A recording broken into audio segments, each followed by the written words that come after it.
Viewer discretion is advised.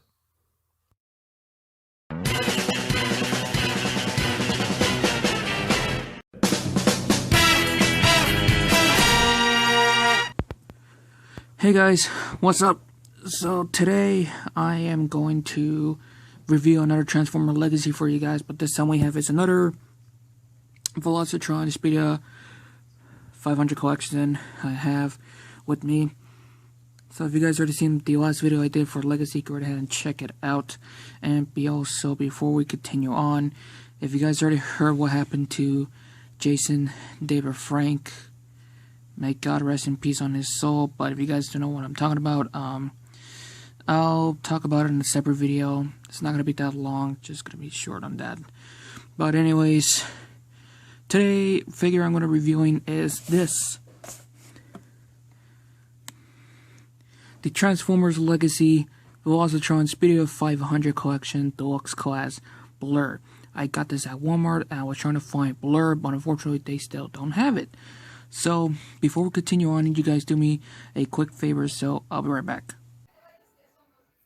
Before this video starts, make sure you like, comment, subscribe to my gaming channel, go to my Instagram to buy something on my Steam, and enjoy the video. Make sure to go ahead and do that, and follow me every social media I have link in the description down below. And if you guys want to follow me, support to my Patreon, go to my Patreon, link in the description down below. And yeah. So like I said, I got this at Walmart, it cost me about $25, and I'm very excited to have this in my collection. So of course, every deluxe class for this Speedia 500 looked like this. Had the windowless window, which is a bad idea that Hasbro did, because there's been a lot of reports of people stealing it. So anyway, here it is the front of the packaging, what it looks like. Here's the side of the packaging, what it looks like. You can see Blurr, but this version of Blurr right there is the IDW comic version of Blurr. So yeah, and the continuation of the artwork right there. Top of the packaging right there. The artwork packaging right there, nothing on the bottom.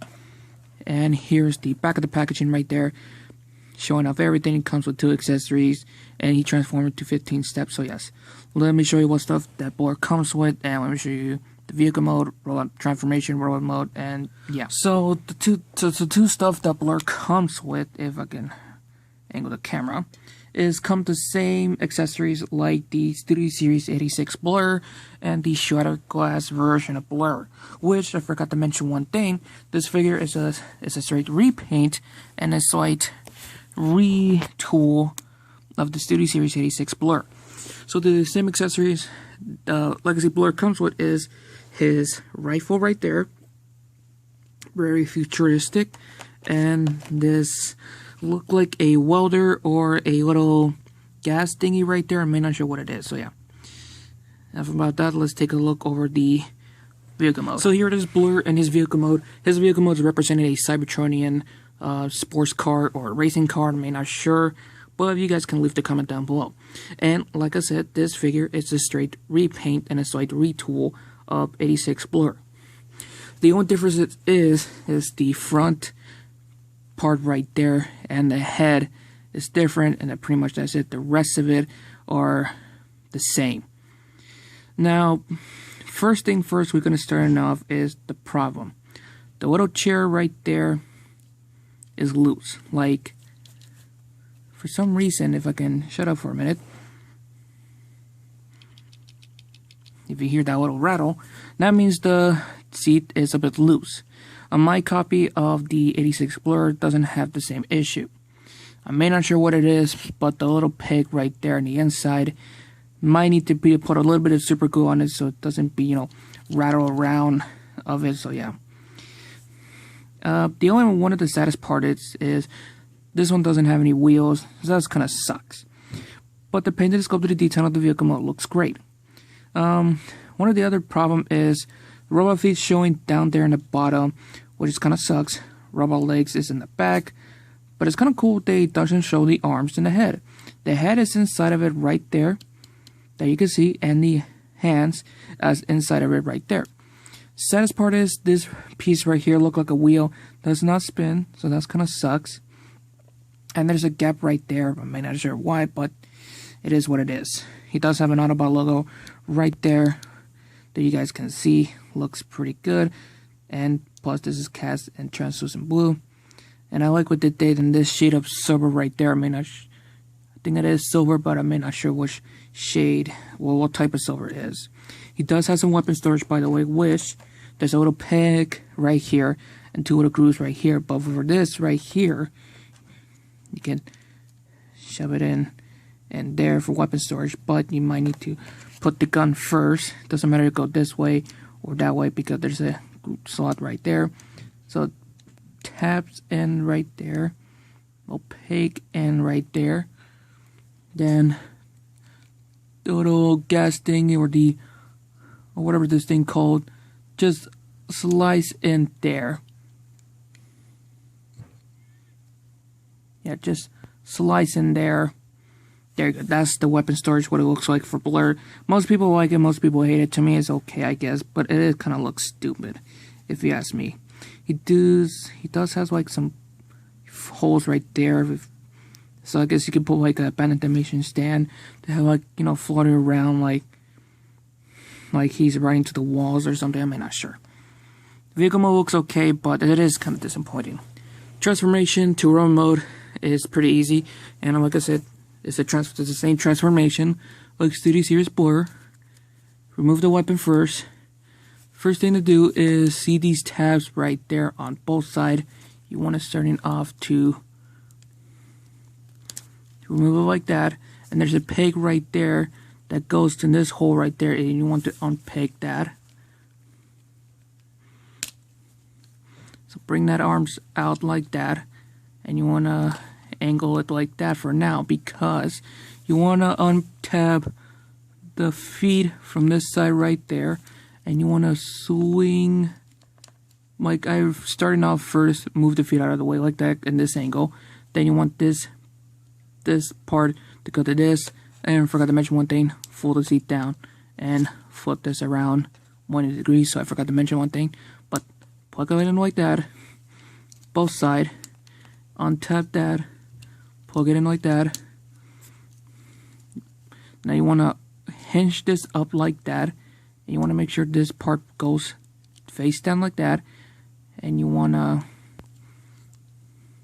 twist it around like that, so make sure this piece face forward, and do the same thing. Bring the arms around like that. Next thing to do is bring into the arms. I started out doing like that because you want to make sure this tab, the panels flip open. You want to bend the elbow for a little bit for now, so you can twist the hands like that. And this part goes slide into there. Doesn't plug into anything. Close this piece up, and you got the left arm finish. Do the same thing for the other side. Bring this front piece right here, flip this around. But before you start connecting in, I forgot to do the legs, and you want to start off to untap the legs. Bring it out like that. Then you can plug this in.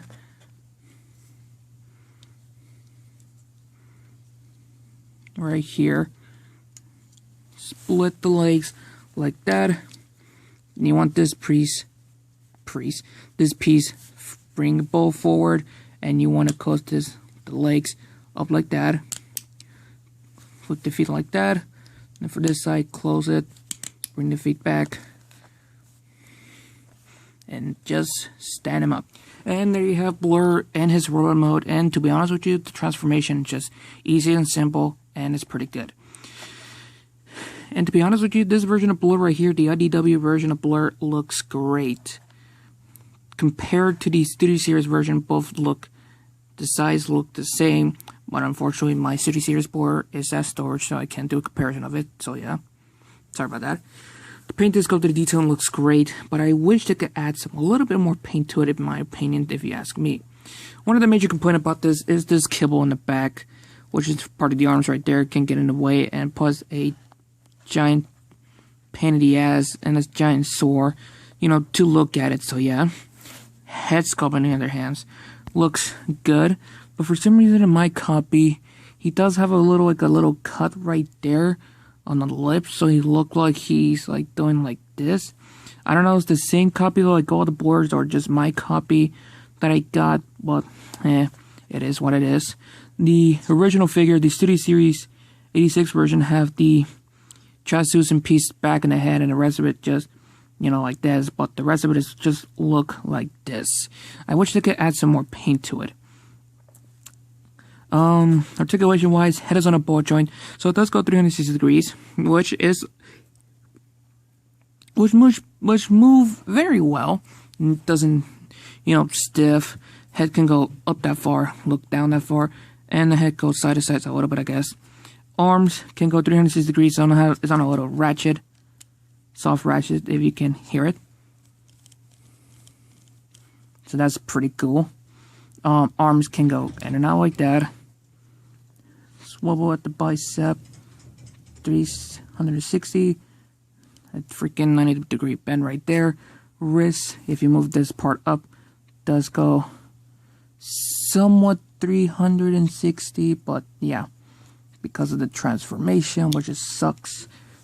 Waist can go 360 degrees, but this piece right here and the hip piece right here can get in the way, so somewhat limited at 360 degrees.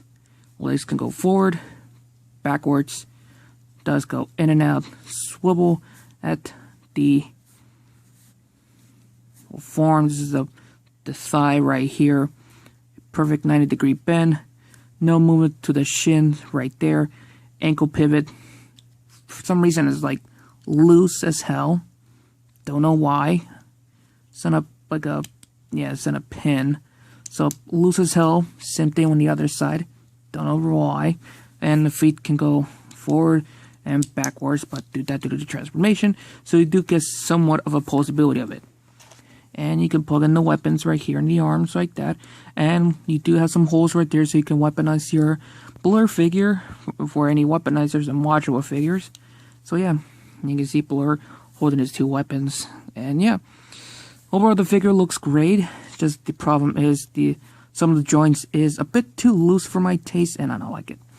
So I'm gonna go pause the video, give him the final pose, and give you guys my final results, and I'll be right back. Overall, Legacy Blurr is a good figure, but if you guys want to get this figure, make sure to just be wary, just dealing with this part of kill right there. But the rest of the figure looks great. Just my copy is just a bit too loose, like the angle just a bit too loose, but it's not flopping around, just moving like that. I just wish I had some more paint to it on the head and the body, and that's it. So yeah. Anyways, you guys, I'm gonna end this right here. So have fun, stay safe, and I'm out.